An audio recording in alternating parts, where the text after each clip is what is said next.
Vamos lá, meus irmãos, vamos lá, começando aqui nosso segundo dia de aula de Religiões Comparadas 1 e 2, ou seja, a antiga matéria que chamávamos de Seitas e Heresias. Já oramos como é costume. Mais uma vez, graça e paz, boa noite. Amém, pastor. Graças a Deus. Vamos ler aqui um texto, meus irmãos, para a gente começar. Enquanto orávamos, me lembrei do texto de Judas. Judas, versículo número 3 da carta de Judas. Sabemos que a carta de Judas é apenas um único capítulo, então eu gostaria de ler o versículo 3 com vocês. Tinha separado outro texto para a gente fazer aqui a abertura, mas enquanto orávamos, pedindo, pelas nossas vidas, pelas nossas igrejas, pelos seminários, pelos alunos, pelos professores, na minha intercessão, eu dizia a Deus o quanto é importante nós batalharmos pela fé, que uma vez foi entregue aos santos. E aí me deu vontade de ler aqui com os irmãos esse texto. Então, quem achou pode ler para nós, versículo 3 de Judas, por favor.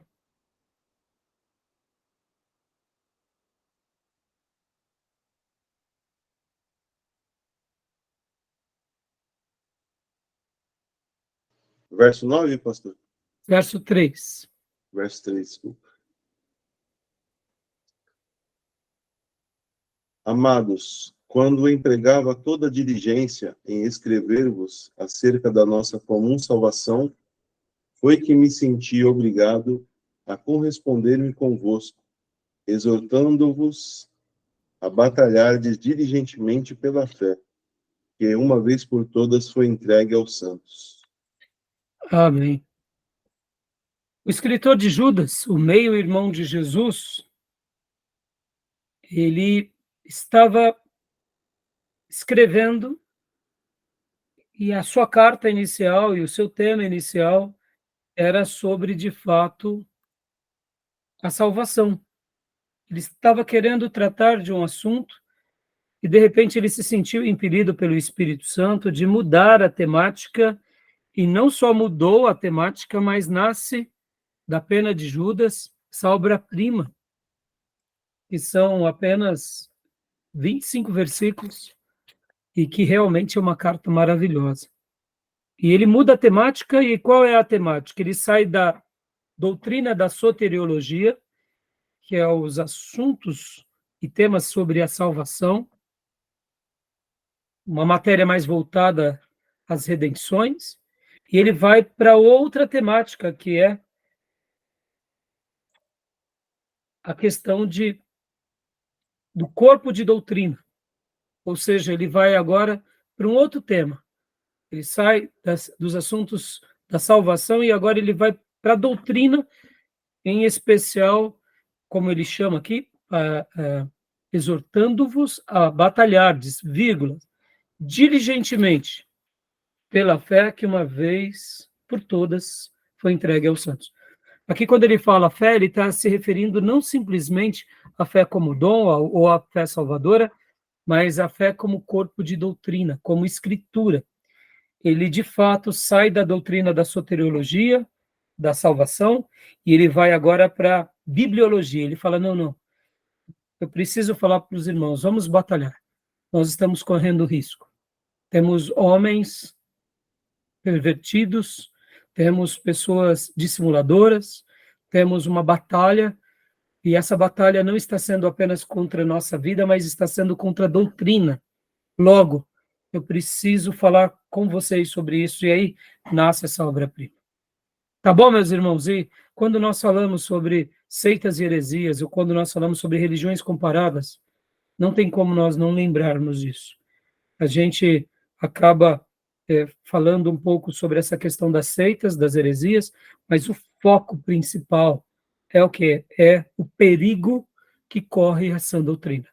Não que a sã doutrina, de fato, Deus deixou ela pronta, ela é ela é maravilhosa. O problema não está nela, o problema está na maneira que homens dissimuladores, espíritos malignos, mentes cauterizadas, pessoas oportunistas, pegam essa doutrina que é maravilhosa e distorcem no seio da igreja. E aí, por isso que nascem as seitas e as heresias. E não tem como termos uma igreja saudável se não preservarmos por essa fé que é o corpo de doutrina. E que Deus nos ensine a batalhar diligentemente. Assim como aquela igreja que Judas escreve, fez uma retomada, que nós possamos, pela misericórdia e pela graça de Deus, também sermos cristãos, ministros e uma igreja que realmente faça uma obra como eles, batalhando essa batalha, vencendo essas lutas e preservando a fé, e deixando para uma próxima geração uma igreja mais limpa, mais ataviada do que a nossa. Porque eu quero crer que dessa forma nós teremos tido êxito na nossa caminhada. Tá bom, meus irmãos? Maravilha? Eu tinha separado para os irmãos o texto de Jonas 4:11. Na realidade, foi esse texto que eu separei para vocês. Vamos ler também Jonas 4:11, irmãos? Graça e paz, Maís. Graça e paz a todos. Jonas 4:11, eu preguei domingo, irmãos. Eu preguei 3 mensagens sobre Jonas. E nesse último domingo, algo que realmente marcou demais o meu coração foi um destaque sobre o povo de Nínive. E ali falei sobre eles, né? Principalmente sobre esse versículo. Quem achou pode ler para nós, por favor? Jonas 4:11.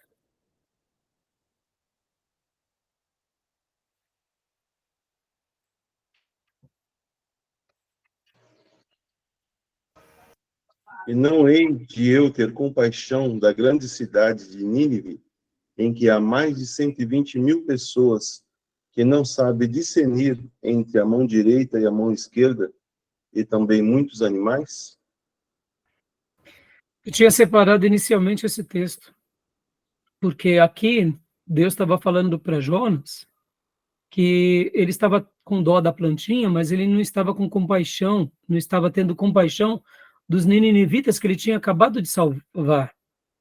E então Deus fala isso para ele: olha, você está aborrecido por causa da planta, e eu não deveria de ter compaixão por esses 120.000 ninivitas que de fato não sabem discernir da mão direita da mão esquerda. E domingo eu falei sobre isso, que eles eram cegos, eles tinham tudo, mas eles não tinham o principal, que era Deus. Eles eram cegos espiritualmente. Mas Deus envia o profeta para que, por meio da mensagem do profeta, eles fossem salvos.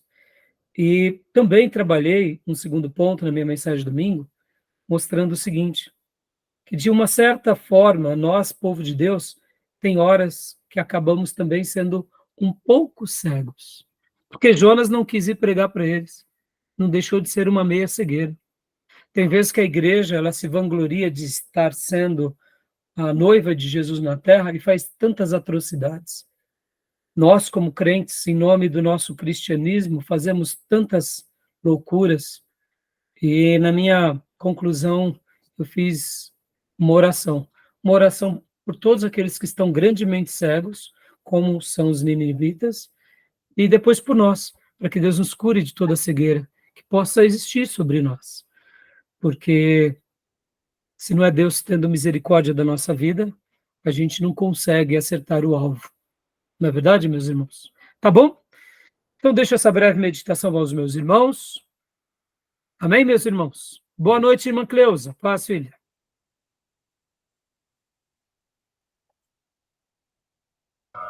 Boa noite, pastor. Boa noite, todo mundo. Boa noite, A irmãzinha. paz. A paz. E agora, meus irmãos, indo para as pautas de hoje. Hoje nós estaremos falando sobre vários assuntos. Eu separei aqui com os irmãos os assuntos da aula de hoje. Vou fazer uma correção sobre uma menção que eu disse semana passada, uma errata, né? Uma correção. Vamos estar trabalhando um pouco sobre o slide do professor Vitor Belloni, sobre uma breve comparação das religiões orientais e ocidentais. Vou estar falando um pouco também sobre um material do professor Vandeir Kontaifer. Vou estar só dando uma citada e fazer um breve comentário sobre esse assunto, que tem tudo a ver com essa matéria. E depois nós estaremos indo trabalhar na apostila do professor Paulo Pescador, da página 11 a 37. E estarei utilizando, inclusive, o slide do professor Sidney de Paula, que também é um material que ele me encaminhou carinhosamente. Tanto ele, professor Sidney de Paula, quanto o professor Dr. Ribeiro, José Ribeiro, me enviaram materiais. Eu tinha entrado em contato com o professor Sérgio Mascarenhas, e aí ele também foi solícito. Então fica aqui publicamente minha gratidão aos meus colegas, amigos do STBnet, né, que carinhosamente nos concederam o material. Inclusive, hoje eu já reportei para vocês o material que o Ribeiro me encaminhou, que é uma pérola, irmãos, uma pérola. Eu vou até estar mostrando aqui para vocês. E também queria, de antemão, já agradecer ao nosso querido irmão Tomé, porque o Tomé, vocês viram a obra-prima que ele deixou aí para nós? Viram? Glória a Deus, viu, Tomé? Obrigado, viu, meu irmãozão? Olha, você caprichou, viu? Realmente ficou demais. Ele pegou a apostila de religiões comparadas. Cadê novo? Peraí. Ele pegou a nossa apostila, que é a apostila lá do STBnet, e olha que obra-prima o nosso querido irmão Tomé fez. Ele praticamente digitalizou, encadernou, e eu falei para ele, Tomé, depois nos ensina como que faz uma obra dessa, porque, olha, que coisa linda. Aí, bom, ótimo, hein? Ficou maravilhoso. Parabéns, pelo amor hein? de Deus. Sabe o que eu já fiz? Pedi permissão para o Tomé, porque, afinal de contas, é uma obra-prima dele, e já passei esse material aos nossos irmãos do seminário STBnet, ao professor Sérgio Mascarenha, ao professor Ribeiro e ao professor Sidney de Paula, para que eles possam estar divulgando também entre os seus alunos. Então, obrigado, viu, Tomé? Que obra-prima. E deixa eu já mostrar aqui para vocês também, aproveitando, irmãos, olha só o que o Ribeiro nos passou. Uma edição especial aqui da Defesa da Fé, né? As melhores matérias dos 11 anos de publicação. Meus irmãos, isso daqui é um acervo, eu diria, para a posteridade. Esse acervo, eu diria que a igreja daqui a 200 anos vai utilizar esse acervo. Isso daqui é uma obra-prima. Então, comprem esses materiais, divulguem esses materiais, apoiem, né, como eu já mostrei para vocês, assim que saiu aqui a Bíblia do Instituto Cristão de Pesquisa, eu comprei, né, porque, de fato, irmãos, é uma Bíblia maravilhosa, a Bíblia apologética. Então, comprem esses materiais, porque tudo isso é muito bom. Tá bom, meus irmãos? Maravilha? E deixa eu até também já dizer para os irmãos, eu estava fazendo minhas lições de casa aqui, para passar o material para vocês, e aqui fica mais uma dica, um outro livro que realmente lapidar, é esse outro aqui, é o Dicionário das Religiões, das publicações Dom Quixote, da Mircea Eliade e do Ion P. Culiano, acho que é Ion, né? Uma obra-prima, gostei demais, deixa eu até mostrar para vocês aqui apenas a síntese desse livro, porque é realmente algo impressionante, olha aqui, só o esboço, para vocês terem essa obra, que materiais como esse a gente tem que ter, tem que comprar, seja ele em e-book, seja ele em livro físico. Eu gosto muito do livro físico, tá, irmãos?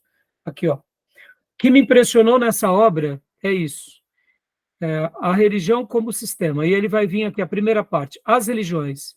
Então ele pega as religiões da África, religiões da América Central, religiões da América do Norte, religiões da América do Sul, religiões da Austrália, aí depois vem budismo, religiões de Canaã, religiões celtas.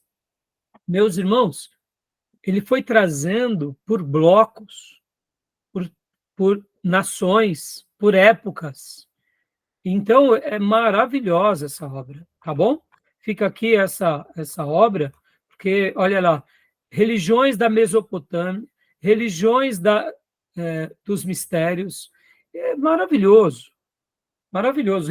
Religião do Tibete, religião dos romanos, ou seja, é um tratado histórico, um tratado técnico maravilhoso, tá bom?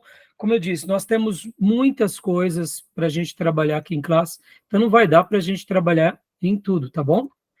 E, como eu disse para vocês também, o material que o Ribeiro nos passou, né, da Companhia das Letras, é aqui o Livro das Religiões. Como eu disse, a gente vai estar passando também algumas coisas aqui para vocês. Meus irmãos, que livro bons! Eu fiquei impressionado com a Companhia das Letras, né? Confesso que eu não conhecia, já tinha ouvido falar, mas a maneira em que eles trabalham, criando sempre literaturas muito boas, indiferente, claro, do tipo de literaturas, mas literalmente eles fazem, os editores da Companhia das Letras fazem questão de passar por um crivo editorial, selecionando, por exemplo, irmãos, olha que interessante, as melhores palavras. Acontece que muitas vezes quando você edita um livro, o autor ele está passando uma ideia, mas dentro dele ele não usa uma palavra que talvez seja a melhor palavra. O editor ele é aquele profissional que consegue enxergar que naquela ideia daquele autor existe uma outra palavra que vai preencher melhor, vai dar um significado mais abundante naquela obra aí. Então, os editores da Companhia das Letras fazem isso, fiquei impressionado. Por isso que eles lançam um material muito bom, mesmo sendo livros de todos os tipos. E isso acontece bastante quando você pega um livro, por exemplo, faz uma tradução do inglês para o português, do alemão para o português. Muitas vezes os tradutores, eles nem sempre são tradutores que conhecem muito sobre o tema.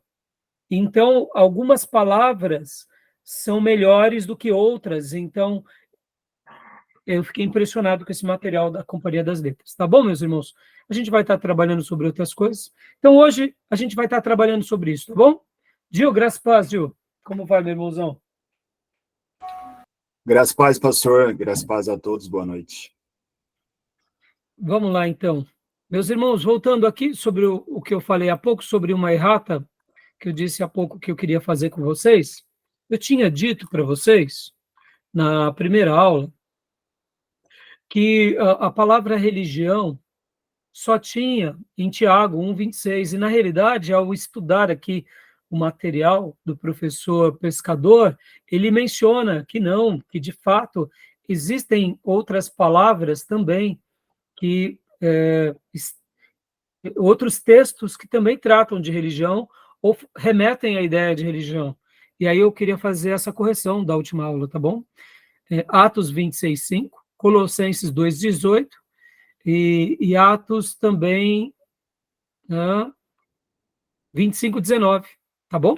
Trata desse assunto da religião ou algo similar, tá bom? Não é uma palavra, não existem muitos versículos que tratam do assunto. A Bíblia é um livro de religião. No entanto, ela não faz uma defesa propriamente do termo, mas aqui estão alguns versículos que tratam desse assunto, tá bom? Então, eu tinha dito que era só Tiago 1:26 e 27, e, de fato, eu tinha esquecido dos outros. Enquanto eu li o material, eu relembrei, então, eu falei, opa, deixa eu fazer aqui a correção, tá bom? Tudo bem? Até aí? Querem ler esses versículos para vocês recordarem? Há necessidade? Não há? O pastor, Aquele momento que Jesus disse sobre a tradição dos anciões não arremete também à religião ou não, né? Então, remete à ideia. Remete à tradição dos homens, não deixa de ser uma religião que Ele eles falou que seguiam, né?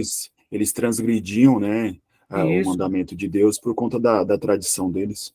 exato. Só que Jesus coloca ali, já fazendo uma denúncia que aquele tipo de religião, pelo qual o rabinato tinha se inclinado, era uma religião errada, porque eles negam a Bíblia colocando coisas que a Bíblia não diz, ou seja, trabalham sobre a lei, colocando coisas que a lei não diz e validam mais aquilo que a tradição ensina do que a própria lei, ou seja, o espírito da lei. E pode ver que Jesus chama de tradição de homens, mas não deixa de ser religião, né? É uma religião Verdade, errada, verdade. né? E aqui nesses textos, inclusive, vamos ler rapidinho, irmãos? Vamos ler rapidinho, ó. Gil, abra para mim em Atos 25, 19. Júnior, abra para mim, por favor, em Atos 26, 5. Tomé, Colossenses 2, 18. E irmã Cleusa, Tiago 1, 26 e 27, por favor. Então, leia para nós, Gil, por gentileza. Agora, Por favor. traziam contra ele algumas questões referentes à sua própria religião, e particularmente ao certo morto, chamado Jesus, que Paulo afirmava estar vivo. Continua? Não, você leu Atos 25, 19, não é 19. isso? Isso. Joia. Então, e é bem interessante, irmãos, que aqui Paulo, né, quando ele faz essa menção, ele usa, né, no caso, né, só para vocês terem uma ideia, eu vou abrir agora aqui para vocês na My Bible, só um segundo, deixa eu abrir pela My Bible. Olha como o texto no original também trabalha essa questão. Irmãos, a My Bible, eu fico me divertindo com ela. Deixa eu só bloquear aqui o som, que vai dar microfonia, né? Deixa eu entrar aqui por outra conta.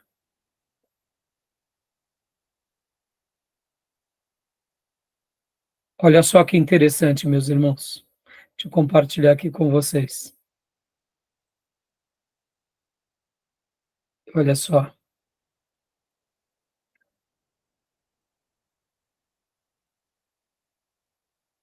Deixa eu só participar. Já. Deixa eu só mostrar aqui para vocês. Ô, pastor, o livro texto é As Grandes Doutrinas da Bíblia, é isso mesmo, né? O livro texto, isso, do Raimundo Oliveira. Ok. Só parar. Só um segundinho. Deixa eu mostrar aqui para vocês compartilhar no original.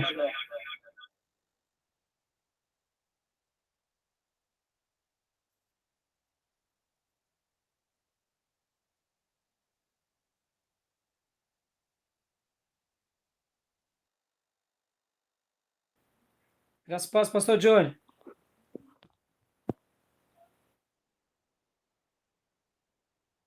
Só compartilhar o My Bible com vocês.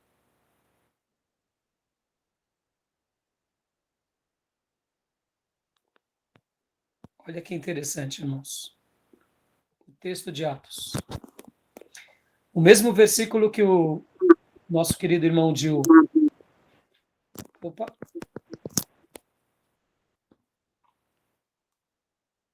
Atos 25, 19. Quando fala sobre a religião, aí nós clicamos na palavra em original e aí aparece.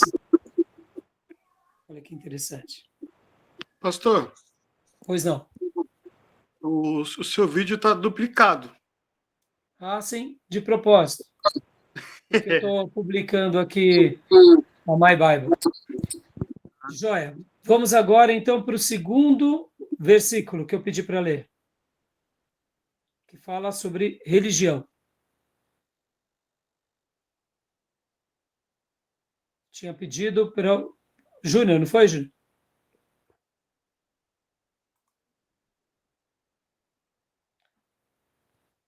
Atos 26, 5.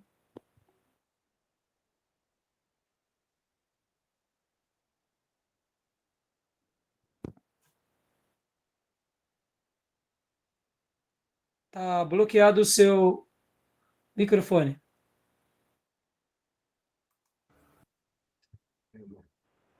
Vai, pois me conhece desde o princípio e, se quiserem, pode dar testemunho de que, conforme a mais severa seita da nossa religião, vivi fariseu. Mais uma vez aqui, ele fala sobre mais severa da nossa religião. É um outro termo no grego, né? Que também tem a ver com religião. Pode ver? É muito interessante, né? Ou seja, aqui, Gil, denota aquilo que Jesus falava. Tradição dos homens. Pode ver. Ou seja, todas são religiões. Agora, existem aquela que agrada a Deus e aquelas que não, né? Então, vamos para os outros dois textos. Colossenses 2,18.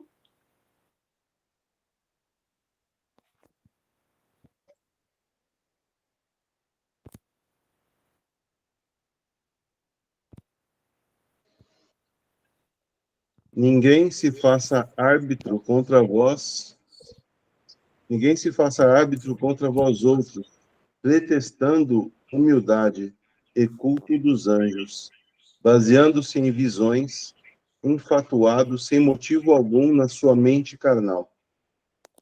Aqui, quando fala sobre culto dos anjos, podem ver, é o mesmo termo, da ideia de religiões também.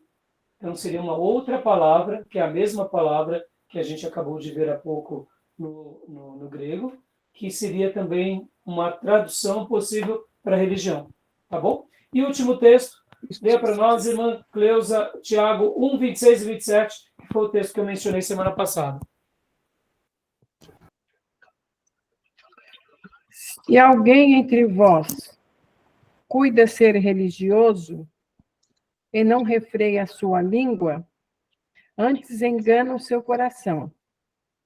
A religião desse é vã. A religião pura e imaculada para com Deus, o Pai, é esta: visitar os órfãos, as viúvas nas suas tribulações e guardar-se da corrupção do mundo. O texto que nós lemos também, que trata sobre a mesma palavra, sobre religião. Tá bom, meus irmãos? Vou parar de compartilhar aqui o My Bible. Ele acaba dando...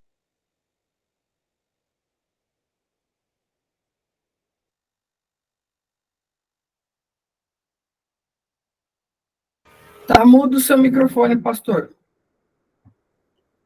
É por causa da microfonia. Quando você liga um aparelho e o celular junto, dá microfonia. Eu não sei se estava microfonia para vocês. Estava? Estava? Um pouquinho. Então, desculpem, irmãos, eu não percebi. Bom, vamos lá. Continuando então, meus Pastor. irmãos. Pois não. Acho que o microfone foi eu aqui que eu liguei uma outra conta minha no Meet porque eu não estava conseguindo chegar no celular. Eu estou acompanhando no computador e no celular aqui. Mas eu já Não, baixei. mas eu também, eu acabei, como se diz, eu acabei fazendo isso. Eu acredito que eu acabei... Peraí. Deixa eu só ver aqui. Isso. Eu acabei dando microfonia, porque quando você liga os dois, fui eu mesmo. Não tem problema, acontece. Vamos lá, meus irmãos, continuando então. Tudo bem até aí, meus irmãos? Então, a Bíblia é um livro de religiões, no entanto, é óbvio que ela não fica se arrazoando como a defensora, guardem isso, irmãos, como a defensora da verdade, porque Deus, ele nunca se justifica. Ele simplesmente narra fatos, acontecimentos e diz, me sigam. Deus não fica se justificando. Mas vamos lá. Para a pauta de hoje, como eu disse para os irmãos que eu já iria trabalhar, né? Então agora eu quero falar um pouco, irmãos, aqui nessa abertura, sobre o material, inclusive, do professor Vitor Bellomi, que ele fez ele trouxe, né, uma coisa bem interessante, vai ser bem breve. Ele fala sobre as religiões ocidentais e orientais. Hoje nós estaremos trabalhando um pouco sobre essa questão da cosmovisão. Graça e paz, pastor Johnny. Oi, pastor, irmãos, graças e paz. Boa noite. Boa noite. Então, deixa eu só falar aqui uma coisa para vocês, irmãos. Hoje a gente vai trabalhar um pouco ainda. Talvez a gente consiga somente entrar no último bloco sobre o catolicismo, porque enquanto eu fazia as minhas lições de casa, como tivemos que unir 2 módulos, que seria religiões comparada 1 e religiões comparada 2, então, como eu disse para vocês, religiões comparada 1, eu vou dar uma síntese, mas eu não posso deixar de explicar essas questões com vocês, porque senão, na realidade, a gente vai deixar de compreender algo, né? Semana passada falamos um pouco ainda sobre a questão das religiões antigas, falamos um pouco sobre aquela questão das religiões, como se diz, religiões, como que era a palavra, né? Do passado, né? Então, hoje, a gente vai trabalhar um pouco em cima disso, porque o que acontece? Nós não podemos se esquecer de que há uma história por trás de tudo. Tem um começo, tem um meio, tem um fim. Então, hoje, eu quero pincelar aqui com os irmãos um pouco sobre essa questão, porque se caso a gente não olhar, né, por essa ótica, a gente acaba não notando algumas coisas que são muito importantes. Como eu mencionei, na semana passada nós falamos um pouco sobre as religiões primitivas e religiões antigas. Mas também hoje eu quero falar um pouco com vocês agora sobre essa questão do quê? Das religiões orientais e ocidentais. Parece bobeira, mas não. Existem 2 grandes centros, ou seja, 2 ramificações que norteiam tanto o Oriente quanto o Ocidente. As religiões, elas estão diretamente ligadas à nossa cultura, aos nossos traços, à nossa identidade, à nossa economia, à nossa construção social, ao tecido do que somos ou deixamos de ser. Tudo tem a ver com a religião. E pasmem vocês aqui. Pasmem vocês. Até nisso é interessante o que eu vou dizer. Mesmo os ateus, ou as religiões agnósticas, ou, principalmente, como muitos, né, se autoafirmam, socialistas, comunistas, ateus, irmãos, eles podem falar o que for, mas o comunismo nada mais é do que uma religião onde o homem é o centro, é como se fosse, assim como existe o cristianismo, é o antropomismo, ou seja, o homem é Deus. Ele se basta na sua essência. Não, mas eles são ateus. Tá bom, eles são ateus, mas aqui falando como religiosos. Há uma força espiritual que os leva a esse ateísmo, e o ateísmo deles, seja um ateísmo cético, seja um ateísmo científico, seja um ateísmo em nome de uma ideologia, por causa de um segmento social, ideológico, não importa. É uma religião. Eles podem falar que não, eles morrem por causa disso, eles doam a vida deles, ou seja, mesmo que eles não admitam que existam forças que o conduz, podem ver que é o mesmo pano de fundo de uma religião. É a mesma força, é a mesma autoridade, só que eu diria que são seres espirituais do mal que, de uma forma sutil, também conduzem essas pessoas a essas crenças e essas causas e a essas ideologias. Para quê? Para escravizá-los e para criar uma nova linguagem social e, automaticamente, principalmente, escravizá-los para sempre. Então, assim, eu não vou gastar muito tempo sobre esse ponto, até porque nós não estamos aqui numa aula de sociologia. No entanto, não poderia dizer isso, porque, irmãos, podem ver o que o socialismo, o comunismo, todo esse ateísmo fizeram em nome das suas ideologias, nada mais é do que um culto ao que eles creem como ideologia e na sua última instância, um culto ao próprio homem, aos próprios credos que eles defendem. né? Na sua essência é isso, tá bom? Não sei se vocês pensam assim, mas depois vocês podem contra-argumentar num outro momento, até para a gente não divagar muito. Mas agora, vamos lá. Religiões orientais e ocidentais. Vamos falar um pouquinho sobre isso? Porque eu achei bem interessante essa questão. Leia para nós, Júlio, por favor.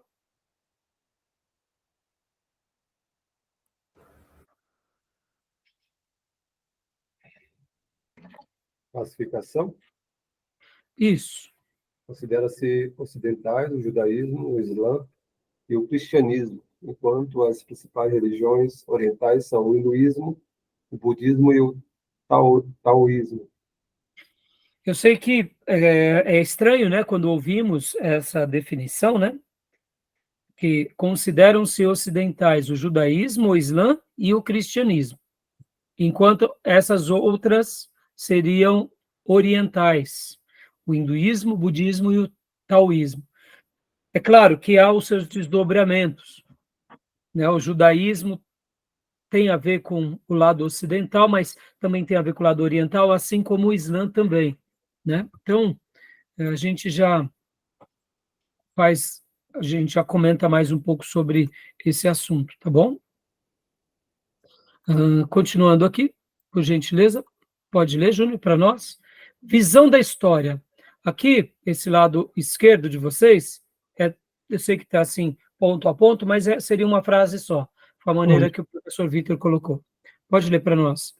Okay. Júlio, por favor. Oriental, a visão linear da história. Oriental, visão cíclica da história. Leia todo o bloco, Júnior, da esquerda e depois todo o bloco da direita. Tá? Porque ele colocou aqui, eu tentei fazer a correção, mas na verdade deu para ver que ele só montou o slide e eu não consegui depois fragmentar. Visão linear da história ocidental, né? Ou seja, Isso. A história tem um começo e um fim, o mundo foi criado num certo ponto e um dia irá terminar. Então, diante daquela definição anterior das religiões ocidentais e das religiões ocidentais, dentro da ocidental tem um começo, um meio e haverá um fim. Haverá uma prestação de contas. Ou seja, é um Deus, ou o Deus, ou o ser único e supremo, que cria tudo, e um dia cria o homem, tem a história do homem, e um dia terá a redenção de tudo.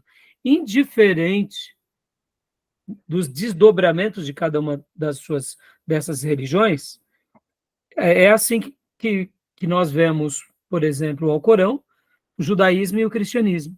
Já nas religiões orientais, pode ler para nós, Júnior, por favor? Oriental, visão cíclica da história, isto é, a história se repete no ciclo eterno e o mundo dura de eternidade em eternidade.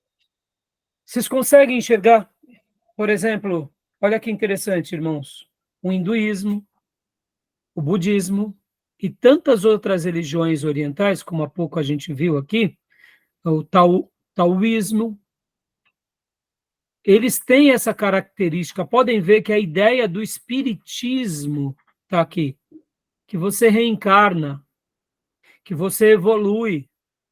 Então, percebam que essas duas linhas são linhas que vão determinar a construção de praticamente quase todas as religiões.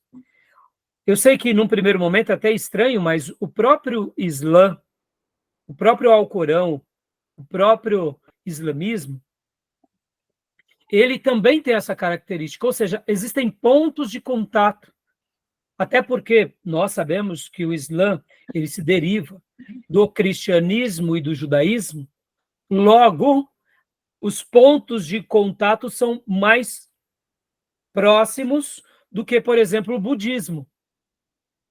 Eu sei que vai ter muita coisa que não tem ponto de contatos, não tem semelhança, mas é uma perspectiva interessante essa.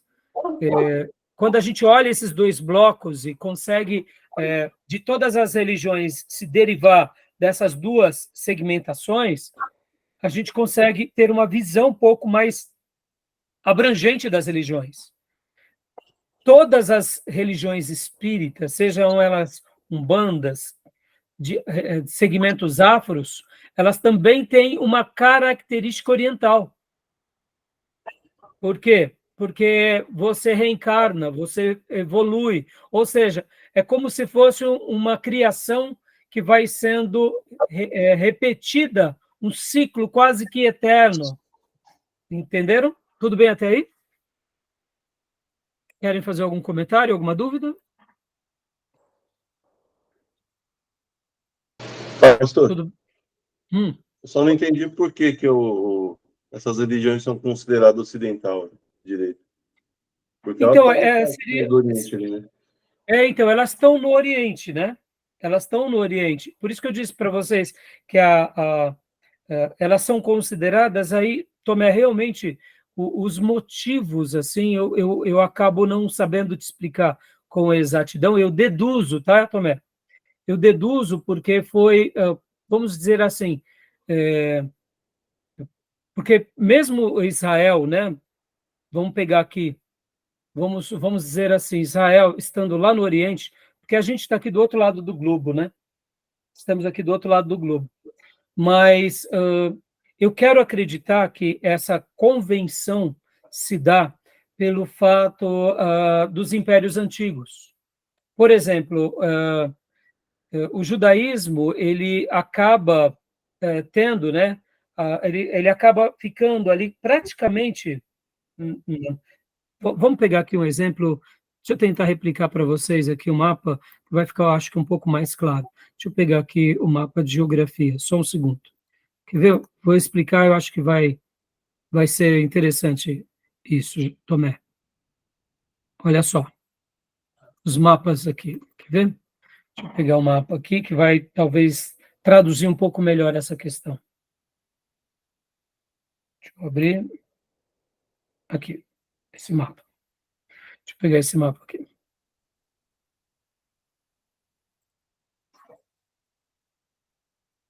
Esse mapa, ó. Dá uma olhada nesse mapa. Deixa eu ampliar ele para vocês. Ó. Aqui é o mapa do Império Assírio, tá vendo? É o do Império Assírio. Israel, ele está literalmente aqui. Nós sabemos que na história mundial temos vários impérios, mas temos o Império Grego e o Império Romano, que são os últimos dois impérios. E de uma forma direta ou indireta, Israel esteve sobre a influência grega e indiretamente a influência romana. E a sede do romanismo era aqui, no Ocidente. Porque Roma, aqui que vocês têm que lembrar, irmãos, que aqui a gente está falando, né, dessa região do Mediterrâneo, mas aqui temos a Itália, aqui temos a Grécia, aqui para cima a Itália. Então, aqui a gente, exato. Então a gente pega aqui embaixo, temos a África, aqui nós temos a região da Ásia, aqui a região do Oriente Médio. Então, quando nós falamos em Oriente, para nós, é toda essa região. Hoje virou um consenso de que o Oriente é todo esse lado. Mas percebam que quando a gente pega os mapas, deixa eu pegar um outro mapa aqui. Ó, quando a gente pega um outro mapa, deixa eu pegar aqui, ó, esse mapa ficou melhor. Tá vendo? Aqui, ó. Essa região, que é a região que foi dominada por quem? Pelo Império Romano, mas anteriormente era o Império Grego, e vocês vão lembrar que Israel, ele ficou aqui subjugado entre os dois generais, os Seleucidas e os Ptolomeus, lembra na aula de introdução ao Novo Testamento 1? Então, o Ocidente dominava, porque a gente tem aqui, do outro lado, aqui, praticamente no mundo antigo era o Oriente. Então, eu quero acreditar, Tomé, que se convencionou por isso, entendeu? Por essa razão. E a própria Turquia, quando dividiu o primeiro Império, Roma, e o segundo Império no Oriente. Isso, exatamente. Constantinopla. Né, Júnior? Exatamente. Né? Porque, para nós, quando nós, hoje, por exemplo, olha que interessante, irmãos, hoje, o problema que nós estamos tendo lá na Rússia, com a Rússia e com a Ucrânia, o que nós falamos? Nós somos leste, o quê? Leste europeu. Mas, na realidade, é bem pertinho já, né, praticamente, estamos aqui em cima, o Mar Negro, né, pode ver, é aqui em cima, nessa região de cima. Então, é o leste europeu, mas perceba que, antigamente, o mundo se dividia dessa forma, entendeu, Tomé? Então, por isso que eu quero acreditar que elas estão dentro, né, dessa subdivisão. Mas eu não sou especialista do assunto, eu deduzo, tá, irmãos? Depois eu descobrindo, eu até informo isso para vocês, tá bom? Mas, assim, o que eu queria destacar aqui, diferente dessa terminologia, partindo do pressuposto que essas religiões... Vamos voltar aqui o slide. Olha que interessante. Vamos voltar aqui o slide. Vamos voltar lá. Vamos voltar aqui. Partindo do pressuposto que o judaísmo, o islã e o cristianismo, eles são monoteístas, e, ao mesmo tempo, o hinduísmo, budismo, taoísmo e as outras derivações espíritas, eles são politeístas. Olha que interessante. Há uma subdivisão, direta ou indireta, aonde tudo se deriva do monoteísmo ou do politeísmo. E eu sei que talvez você diga assim, mas pastor, o catolicismo ele tem vários deuses. Aí a gente entra numa outra discussão que a gente sabe onde entra as heresias. Mas partindo do pressuposto da pessoa de Deus, os católicos eles creem em um único só Deus. Aí depois eles vão ter os santos, e aí entra a idolatria católica. Mas partindo do pressuposto como convenção, eles são monoteístas. Na prática deles, acabam sendo praticamente politeístas, né? Mas na essência, não. A gente não pode falar que o católico tem 3 deuses. Eles têm os ídolos, que eles ali se perdem no meio do caminho. A gente sabe que na prática eles acabam sendo, na grande maioria, a maneira em que eles apresentam, principalmente Maria, a gente vai chegar lá, ela é corredentora da humanidade, para o católico, ou seja, eles acabam colocando ela quase que em pé de igualdade ou em pé de igualdade com Deus trino. Então, isso é uma heresia, isso é fato. Mas, assim, como fundamentação, o judaísmo, o islã e o cristianismo, eles são monoteístas, né? Pode ver que dentro do judaísmo, a gente está falando de todo o judaísmo. Dentro do judaísmo, temos os judeus messiânicos, temos os judeus, as escolas dos rabinatos, que Jesus condenou, que Paulo saiu dela, ou seja, mas está o judaísmo, né? Mas eu quis só fazer essa leitura aqui com vocês, porque essa visão da história ela é muito interessante. Há uma visão linear da história, que tem um começo e um fim. O mundo foi criado e, num certo ponto e dia, tudo vai acabar. E no outro, não. Vai se repetindo, num ciclo eterno, que de eternidade em eternidade, karma e outro karma vai se evoluindo. É interessante, né? Tudo bem até aí, meus irmãos? Tudo bem? Tá bom, Tomé? Eu não sei se te respondi ou respondi os irmãos. Tá joia? Beleza? Então vamos lá. Continuando aqui. Então vamos lá. Continua para nós, Júnior, por favor. Conceito de Deus no Ocidente. Pode ler, Júnior. Esse Deus é o Criador, é o Todo-Poderoso. O monoteísmo é tipicamente ocidental. É o que eu acabei de dizer. Irmãos, a gente esqueçam os grupos radicais muçulmanos, islâmicos, etc. e tal. A gente vai chegar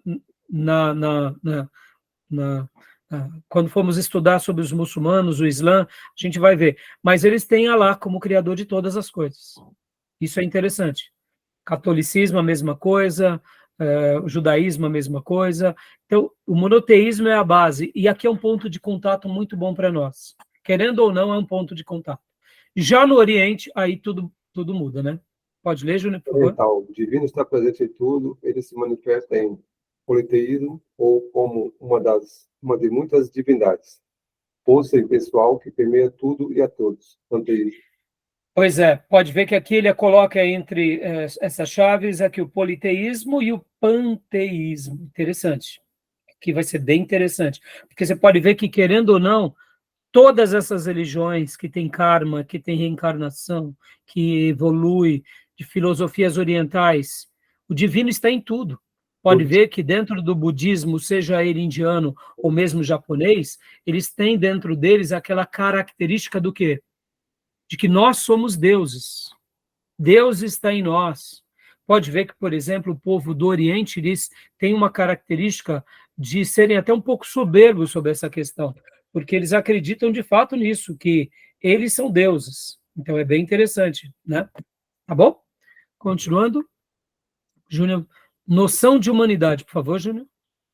Ocidental, há um abismo entre Deus e o ser humano, entre o Criador e a criatura. O grande pecado é o homem desejar se transformar em Deus, em vez de se sujeitar à vontade de Deus.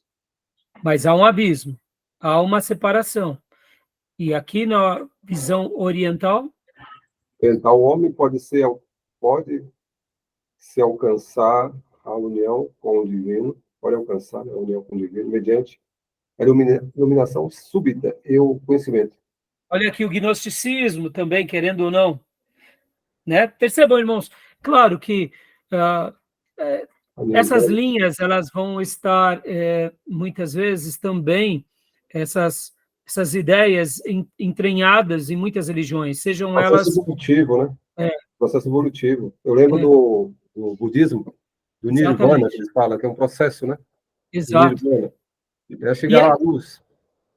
Exatamente, Júnior. Exatamente. Você vai evoluindo, né? Isso. Agora, olha que interessante, irmãos. É óbvio que podem ter cristãos, até protestantes ou católicos, ou até mesmo grupos muçulmanos que pensam nessa evolução, no seu, vamos dizer assim, vamos pegar aqui uma ideia, né, que tem sido veiculada com muita frequência nos nossos meios, que é o quê? Livros de autoajuda, que você determina, que você faz confissão positiva, é quase que uma mistura do pensamento, ou seja, essa noção de humanidade que evolui, transcende, no meio da religião cristã. Não combina? Claro que não, mas quando a gente vai na prática ver, muitas vezes é introjetado certas heresias dentro de um contexto religioso, tanto das religiões ocidentais quanto das religiões orientais, né? Então, só para a gente continuar, sobre a salvação, Júnior, leia para nós, por favor. Ocidental, Deus redime o ser humano do pecado, julga e dá a punição. Existe a noção de vida após a morte, no céu ou no inferno. E claro que aqui a gente não pode esquecer que o Islã tem uma noção de redenção mais baseada aos cumprimentos do Alcorão. Vocês vão ver que o Islã, para você ser um cristão, você tem que nascer de novo, segundo a nossa linha protestante. Para você ser um cristão católico, você tem que fazer o quê? Os sacramentos católicos. Ou seja, você tem que obedecer o que a igreja instituiu como sacramento. Você não pode ser pagão, você tem que ser batizado, você tem que ser crismado, aí você deixa de ser um pagão. Já no Islã, para você ser um muçulmano, você tem que praticar com aquelas leis, que é orar tantas vezes dirigido a Meca, frequentar uma mesquita, pelo menos uma vez na vida, ir lá para Meca, ou seja, você tem que cumprir os rituais. Jejum. Então, jejuns. Isso, Ramadã, você tem que fazer os jejuns, etc. e tal. Então, é claro, tem as suas exceções aqui. Agora, a salvação dentro da visão oriental, Júnior, leia para nós, por favor. Salvação é se libertar do ciclo da reencarnação da alma e do curso da ação. A graça vem por meio de atos de sacrifício ou do conhecimento místico. É muito interessante que essa ideia da reencarnação, da evolução, ou como o Júnior acabou de dizer há pouco, Nirvana, né, Júnior? Você citou isso. Isso é bem no budismo, né? Continua para nós a questão ética. Percebam, irmãos, olha só, deixa eu fazer uma retomada bem rápida aqui, ó. Podem ver, ó. Temos as religiões orientais e ocidentais, a visão na história, conceitos de Deus, noção de humanidade, a salvação, a ética. Olha aí a ideia. Interessante, né? Então, lê agora para nós a ética, Júnior, por favor. Ocidental. O fiel é um instrumento da ação divina e deve obedecer à vontade de Deus, abandonando o pecado e a passividade diante do mal. Oriental. os ideais são a passividade e a fuga do mundo. Lembra aquela ideia dos monges tibetanos? Sim, Você foge desse mundo. Você alcança um patamar, até mesmo os próprios indianos com o hinduísmo, você atinge uma emancipação quando você para de participar dessa vida por meio dos jejuns, por meio das abstinências, você alcança um nirvana, você alcança uma evolução e aí vai. Então, são ideias totalmente diferentes, né? E agora o culto, para a gente concluir, leia para nós, Júnior, por favor. então, orar, pregar, louvar, oriental. Meditação, sacrifício. Agora, olha que interessante, irmãos, podem ver. Eles meditam, é um povo que é mais dado à meditação, e é um povo que é mais dado ao sacrifício. Parece bobeira, mas percebam que todas essas questões vão ser determinantes na construção desses povos. Filosofia. Exato, eles são mais voltados a uma vida de reflexão, de análise, e eles são mais voltados ao sacrifício pessoal ou coletivo. Faz parte da vida deles, por quê? Porque faz parte da religião deles. Já nós, do Ocidente, oramos, pregamos e louvamos. Não é muito comum a meditação, nós colocamos a meditação, porque principalmente nós, protestantes, e o sacrifício, pode ver que é uma coisa que o povo cristão, de uma forma geral, não entende muito bem o que é o sacrifício. Até mesmo porque Jesus já foi o sacrifício em nosso lugar. O cristianismo, ele se enveredou por uma graça barata e a gente se perde nessa questão entre o sacrifício e a graça. Mas é interessante isso que a gente acaba de ver. Tá bom?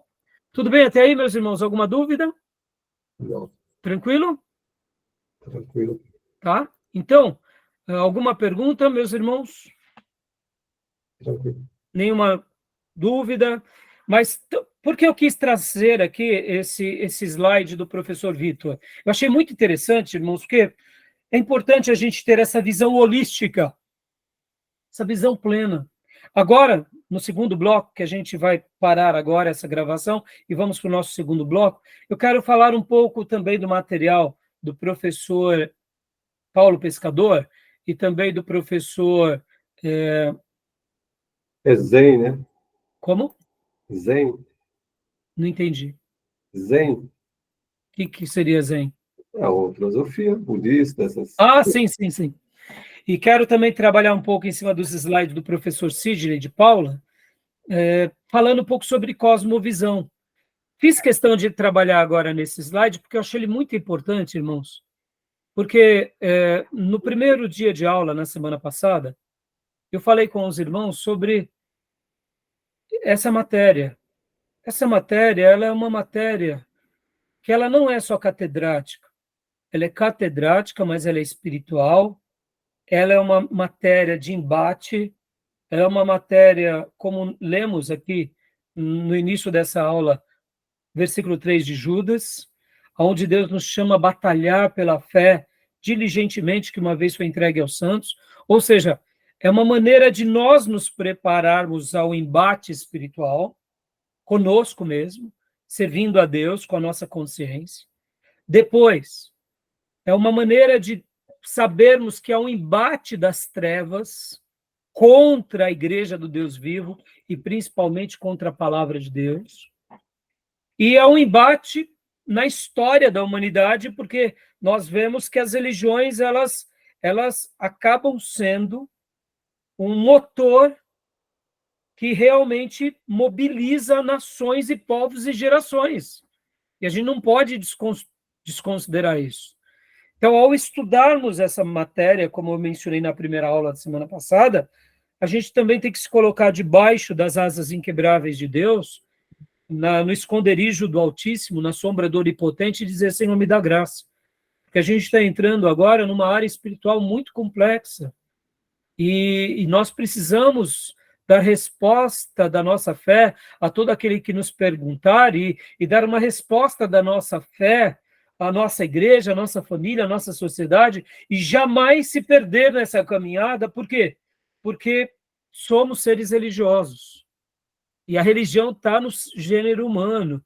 E quando a gente entende essas complexidades, essa cosmovisão, quando a gente entende essa visão holística da vida, e que há uma força espiritual por parte de Deus ou por parte das trevas que tenta nos envolver, e a gente não se prepara para esse embate, e a gente vai se aventurando a essa matéria como se fosse uma coisinha a mais, ou, sabe, uma matéria mais simples, e ela não é, a gente acaba não absorvendo tudo que essa matéria representa, e lembrando que a proposta aqui nossa é o quê?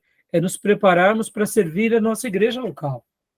Né? Que nem eu fiz a minha leitura, como é costume, no início, e disse que domingo preguei sobre Jonas, e falei sobre os ninivitas, em que eles tinham tudo, mas não tinham nada. Eles eram um império poderoso, fortíssimo, mas eram cegos. E Jonas, em certa medida, também se tornou cego. Porque Deus disse, vai pregar para eles, e Jonas diz, não vou. Olha que loucura. Quantas vezes nós, como povo de Deus, nos perdemos? Como cristãos. Hoje, os neopentecostais, hoje a igreja, né? A igreja, como eu mencionei domingo, e aqui até parafraseio, a igreja do Jesus bonzinho, né, irmãos? Pode ver que a gente está vivendo esse princípio agora. O nosso Jesus é bonzinho. O nosso Jesus é docinho. O nosso Jesus é... Ou seja, está todo mundo pecando a rodo do pastor, dos apóstolos, bispo, e está tudo bem, porque somos da graça, e pode vir como está, fique como está, e se há algum problema, a gente reinterpreta a Bíblia. O que é isso, senão o quê? Uma afronta das trevas, sutilmente, no seio da nossa igreja contemporânea. É um Jesus bonzinho, é um Jesus gostoso, é um Jesus docinho. Meu irmão, e onde está o Jesus que vai vir nos julgar? Não é verdade? Então, percebam que a igreja contemporânea, ela se perdeu. Em 100 anos, a igreja brasileira mudou. Até as igrejas pentecostais têm um outro formato, que não é mais aquele formato de piedade. Percebam a responsabilidade que está sobre os nossos ombros. Percebam como nós não podemos sequer regredir um centímetro. E é por isso que eu disse que somente debaixo das asas inquebráveis de Deus e da sombra do Onipotente que a gente vai vencer.